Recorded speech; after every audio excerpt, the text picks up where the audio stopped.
Hello and welcome along to a new series that I'll be bringing you guys over the course of the flat season. This is the Apprentice angle, where I'll be focusing in on the Apprentice Jockeys Championship. Now, looking ahead to the flat season itself, the Apprentice standings are stronger than ever, in my opinion.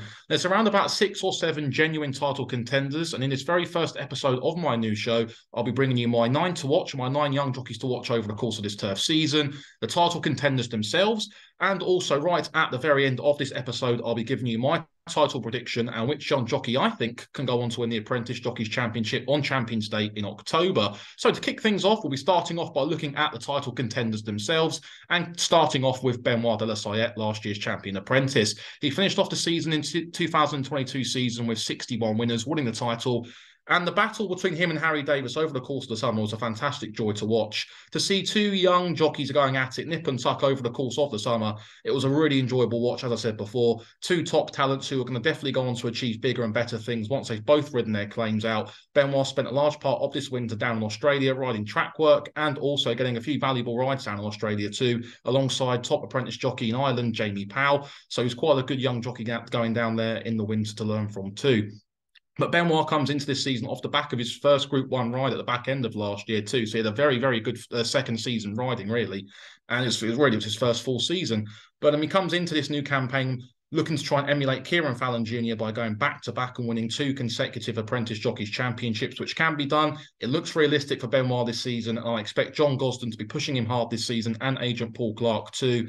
And look, Benoit will be very hard to stop in terms of attempting to try to go back-to-back this season. Moving into Harry Davis, again, in terms of an apprentice jockey who had a fantastic breakthrough year last year, Harry Davis was right at the forefront of that. He had a terrific 2022, ending the year with 55 winners, just coming short in the Apprentice Jockeys Championship, just by a handful of winners in the end. That's all it came down to. And that's all it really would have came down to anyway. Over the course of the summer, it was panning out that way. And there was only a handful of winners, that separated Harry between him and Apprentice Jockey Championship glory. But he's been over in Bahrain for the first half of this winter, having a couple of rides for Alan Smith. He had his first winner in Bahrain, 2 aboard Rayon.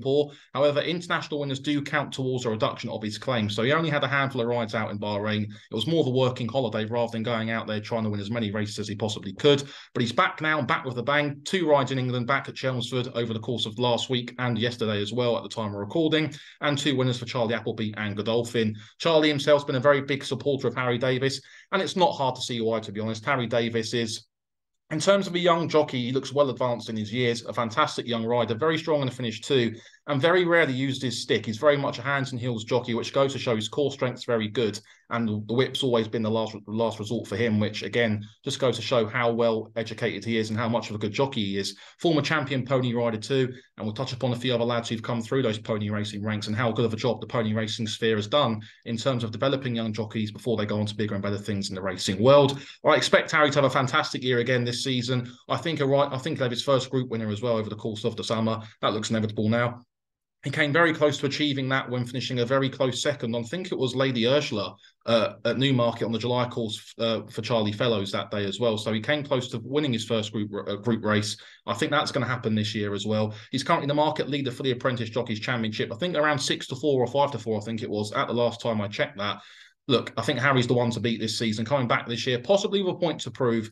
But I'll be shocked if he's not bang there come late September, early October. Now, moving into Billy Loughnane. As far as a young jockey goes, I've not seen a young jockey burst onto the scene in such a short space of time and create such a buzz like Billy has. Within the 4 months of his riding, he came into the scene at the back end of 2022, rode through his £7 claim quite quickly as well. He did it now, just over 100 rides too, so he went through that quite quickly, gained a lot of attention, a lot of traction, made the 10 o'clock BBC News at the back end of 2022, which was fantastic for racing. To see a young jockey make that breakthrough into the mainstream media was just exactly what I felt the sport needed, really. And Billy's kicked on again this year. Took a month out riding track work in America. No race rides in America, but took a large chunk out of that month on your weather riding track work in America with the Brazilians and South American jockeys too, learning the tools of the trade out in America. He will be champion apprentice jockey, which at the start of December, had you told him that, I don't think that would have been at the forefront of Billy's mind, but his riding's done the talking so far this winter in particular.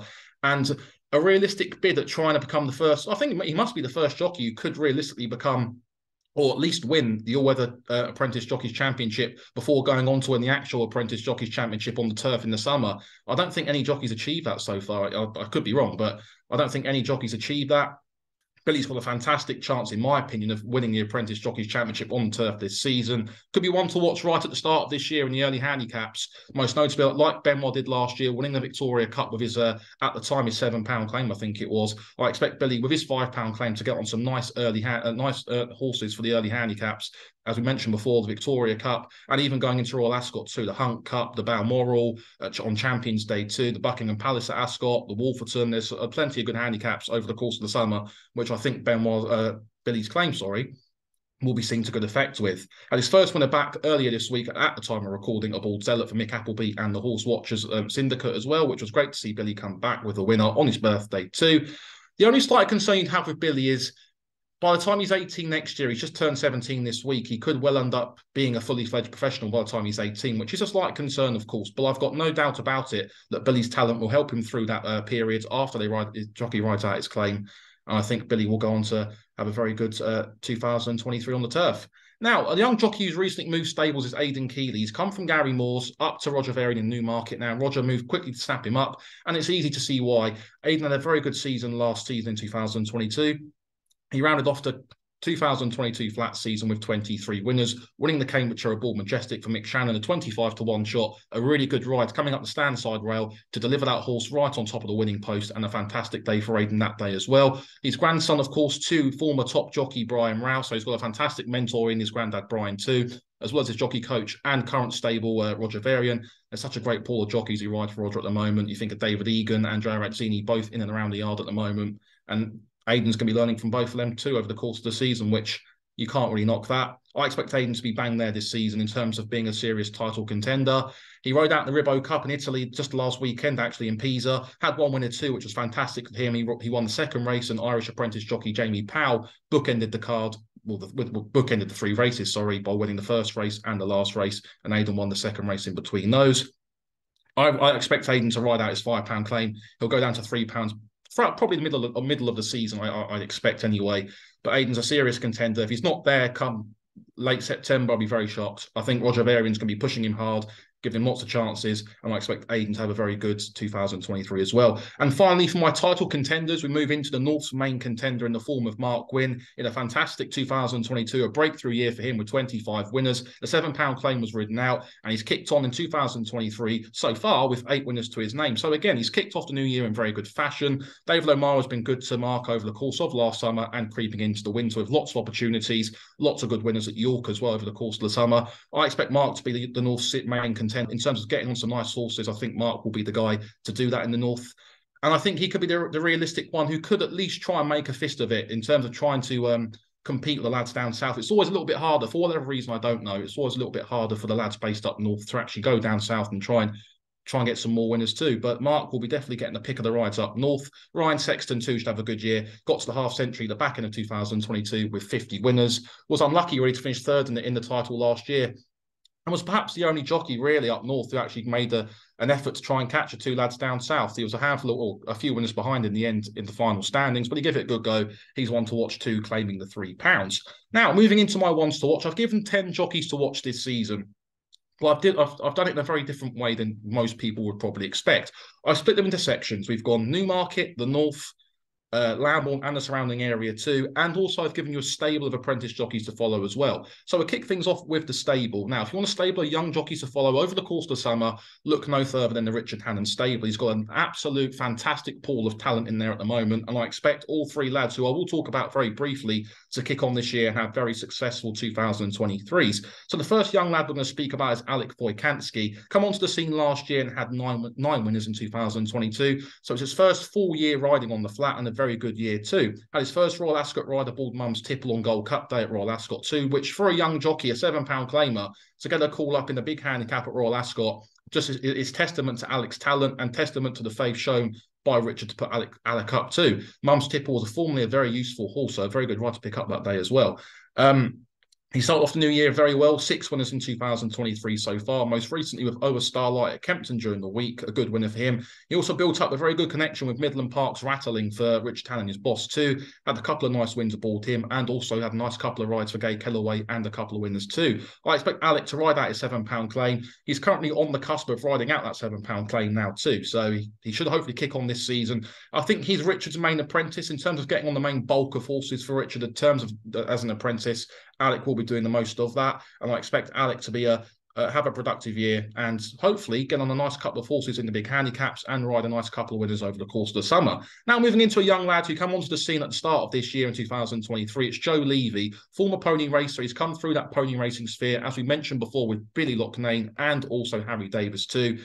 And he's had a very good start to his 2023. One winner so far in a Hands and Hills Apprentice Series race at Wolverhampton last month, aboard Dodgy Bob at 66 to 1. It was actually a very good front-running ride that day. Dodgy Bob was out of form prior to the race, but he just kept going for pressure. And sometimes you find those out-of-form handicappers just appreciate being just knocked about lightly without being hit with a stick. And Joe was very strong that day, a very strong young rider. Richard's shown plenty of faith in him so far, given him a handful of rides to enable him to hopefully further his development and carry on into the turf season in good form. Joe, currently shares the same agent as Harry Davis in Phil Shea, so I fully expect Phil to be using his contact book quite thoroughly to try and get Joe on some nice rides over the course of the summer, hopefully get some more winners, and possibly even just try and get to hopefully 20 winners, possibly, or even near that, and see how he goes for the rest of the summer. And finally, in my yard to watch of Apprentice jockeys, I've given Tyrese Cameron here at Richard Tannon's the third and final apprentice in that stable. He's had a very productive start to his career, 2 career winners to his name so far. He came onto the scene in late October aboard Always Fearless at Kempton, a very good front-running ride that day to get off the mark in his first career win. He's had a couple of rides, outside rides since for Julia Fielden aboard here Sadie as well. And naturally light-weighted jockey, he'll have no problem at all with his weight. And I can see Tyrese having a good summer this year as well. I think in some of those Apprentice Series races, the Hands and Hills races too, over the course of the summer, and that all-apprentice card at Goodwood coming up in May, I think he'll have a very good 2023. A young lad to watch. Now moving into Newmarket. Newmarket, of course, in my opinion, is a hotbed of young talent.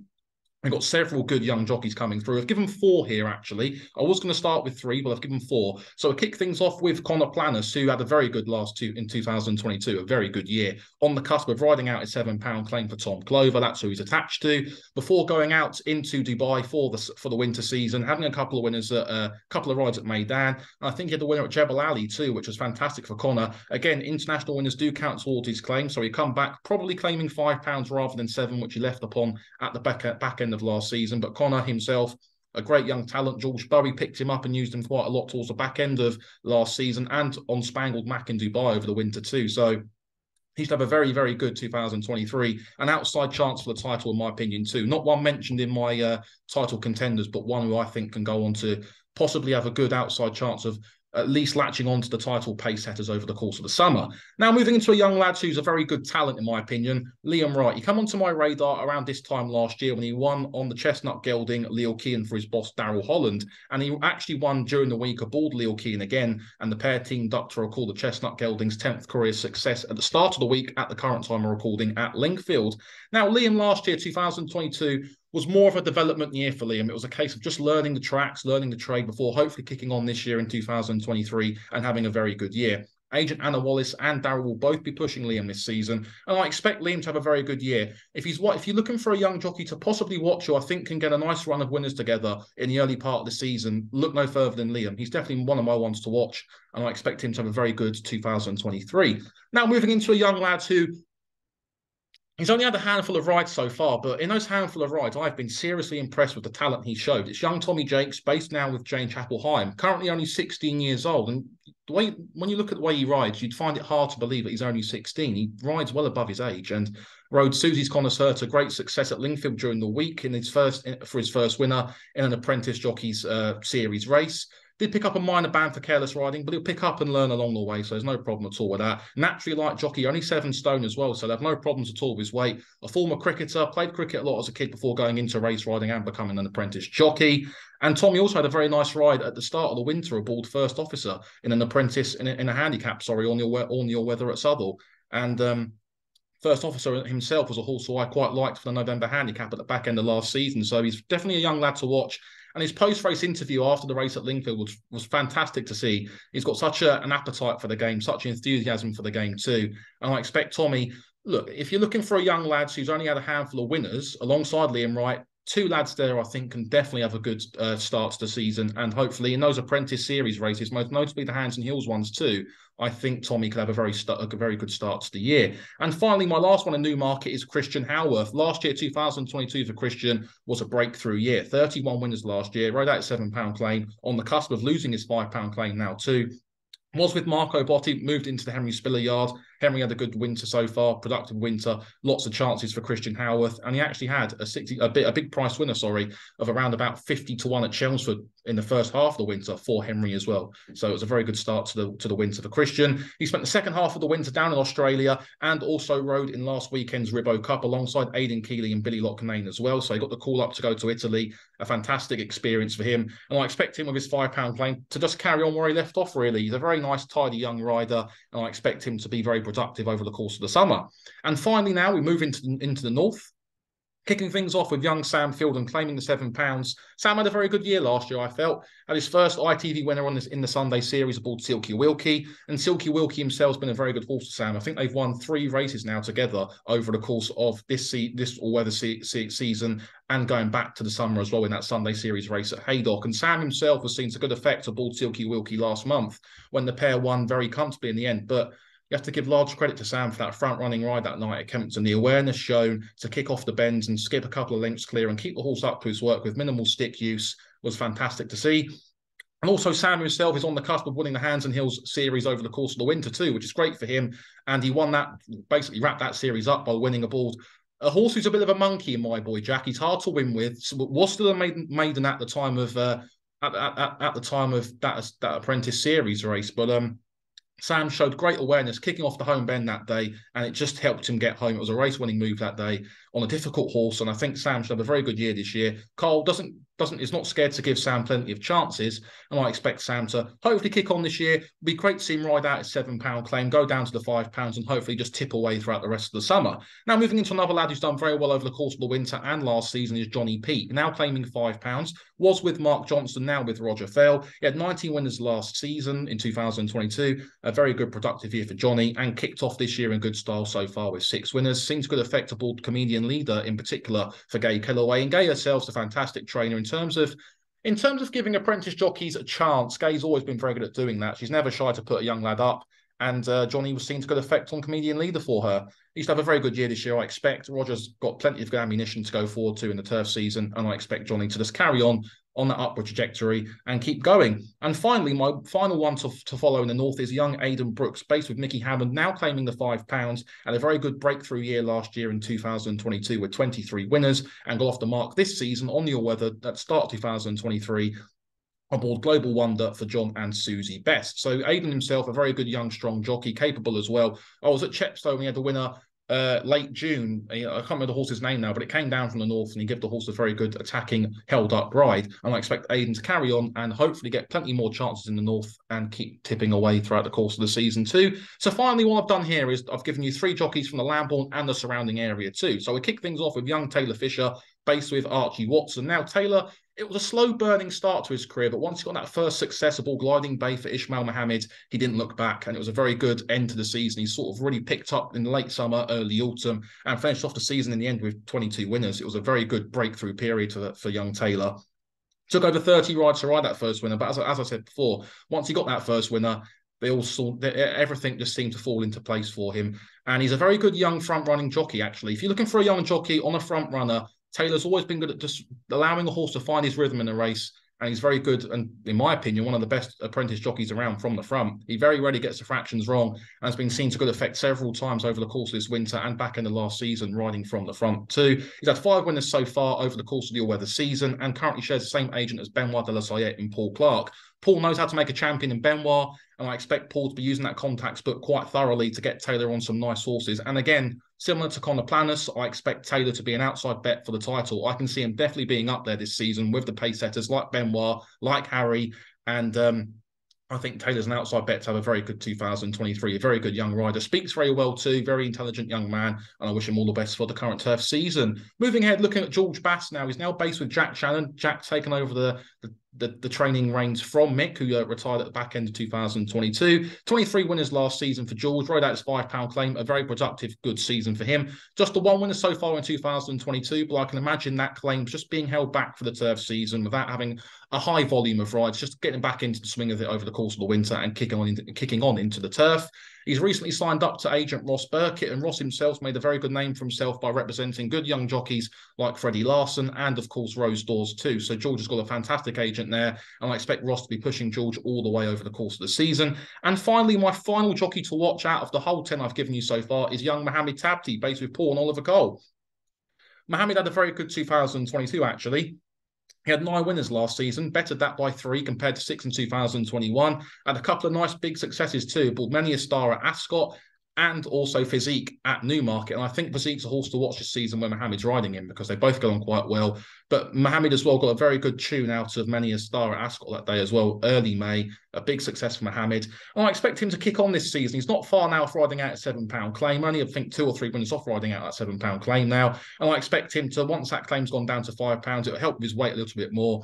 And I expect him to kick on this year and have a very productive season. So, guys, that is the end of the Apprentice Angle episode 1. The Apprentice Championship doesn't start until the start of May, but what I'll be doing is just a weekly update up until then. And then once that season kicks off, we'll get straight into the swing of it and hopefully give you lots of good content over the course of the season and highlight the fantastic talents we've got in our Apprentice Jockeys ranks this season. So that was the end of the first episode. Hopefully see you all again for episode 2 after the first week of the flat season.